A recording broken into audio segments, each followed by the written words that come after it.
BS7 आपने हमेशा EPFO और EPS 95 को साथ दिया, उसको हमेशा आपने कवरेज दिया।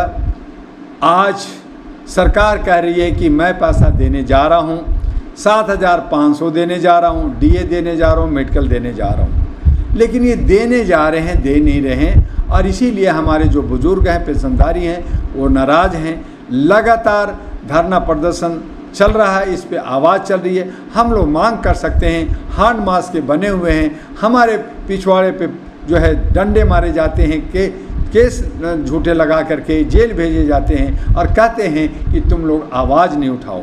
हम मानवतावादी लोग मानवाधिकार से, हक अधिकार की बात कर रहे हैं। इनका पेंशन मिल जाए, इनका अपना पैसा है, कोई ये भीख नहीं मांग रहे हैं, कोई ये चंदा नहीं मांग रहे हैं, कोई आरक्षण नहीं मांग रहे हैं, बल्कि अपना ही पैसा मांग रहे हैं। और अपना ही पैसा जब इन्हें नहीं मिल रहा है तो आप सोच सकते हैं कि दूसरे लोग जो नौकरी मांग रहे हैं, जो अपना जो है घर मांग रहे हैं, बेघर लोग मांग रहे हैं या आरक्षण मांग रहे हैं, उनको कहाँ से मिलेगा? ये सब लॉलीपॉप देते हैं। 81 करोड़ को ये चावल देने की बात करते हैं, किसको दिया, किसको नहीं दिया, कोई इसका सबूत नहीं है।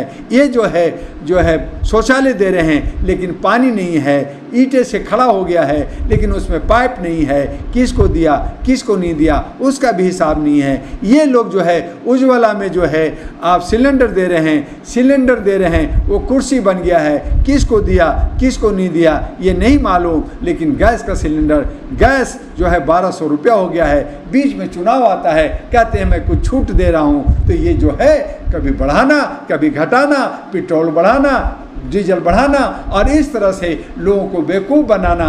EPS वाले को, बुजुर्गों को जो 70-75 साल के हो गए हैं, वो मरने लगे हैं, खाट पे, ज़मीन पे, सड़कों पे घूम रहे हैं, बैठ रहे हैं, अपना पैसा मांग रहे हैं, लेकिन सरकार के कान पे जूं नहीं रही है। हम सब लोग इसके लिए दुखी हैं। आपके BJP के हेमा मालिनी मथुरा की सांसद इस पे जो है पहल की, सरकार से बात की। हमारे मोदी जी ने भी कहा हाँ मैं तैयार हूँ इनको देने के लिए, लेकिन तैयार ये सूट बूट पहन के देश विदेश घूमने के लिए जा रहे हैं और यहाँ देने के लिए इनके पास कुछ नहीं है। तो इस तरह से ये जो है सिर्फ और लॉलीपॉप दिया जा रहा है। हमारे पेंशनधारियों को, EPS 95 को बेवकूफ़ बनाया जा रहा है। और तब मेरा कहना है कि आपका आंदोलन अब बहुत विकराल करना पड़ेगा। इनको जो है निगलेक्ट करना होगा, इनको हरियाणा, महाराष्ट्र और झारखंड में हराना पड़ेगा, दिल्ली में हराना पड़ेगा। ये होश में आएंगे, आपका पैसा मिलेगा। और अगर नहीं तो दिल्ली के अंदर सरकार आते ही सबसे पहले EPS 95 के सभी पेंशनधारी को ANP पेंशन देगी। अन्य राज्यों में जहां ANP को हमें साथ मिलेगा, डॉक्टर दुआ को अगर ये पेंशनधारी साथ दिया, ANP को आगे ले गए जो मानवता और जनता का है, तो ये सबको पेंशन जो है रिलीज करेगा और सभी बुजुर्गों का आशीर्वाद लेगा।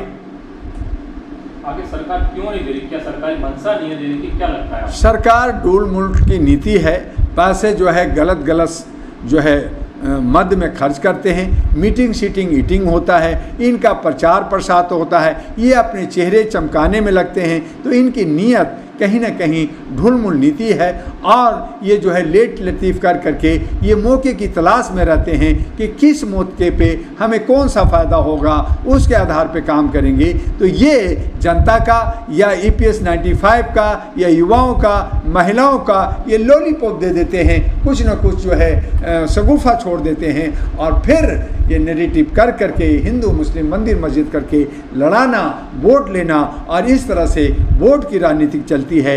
ये लोकतंत्र की मजाक हो रहा है, ये हमारे संविधान का मजाक हो रहा है। संविधान चूमा जाता है, कोई संविधान दिखा रहा है, कोई चूम रहा है, लेकिन कहीं ना कहीं ये सब समानता के विरोधी हैं। और इस तरह से BJP हो, चाहे कांग्रेस हो, चाहे आम आदमी हो, चाहे अन्य पार्टियां हो, जो 10-12 पार्टियां हैं, ये एक ही थाली के चट्टे बट्टे लोग हैं जो जनता को ये बेवकूफ़ बना के, गरीब बना के, तोड़ करके, कमज़ोर हो बना करके ये सिर्फ सत्ता में काबिज रहना चाहते हैं।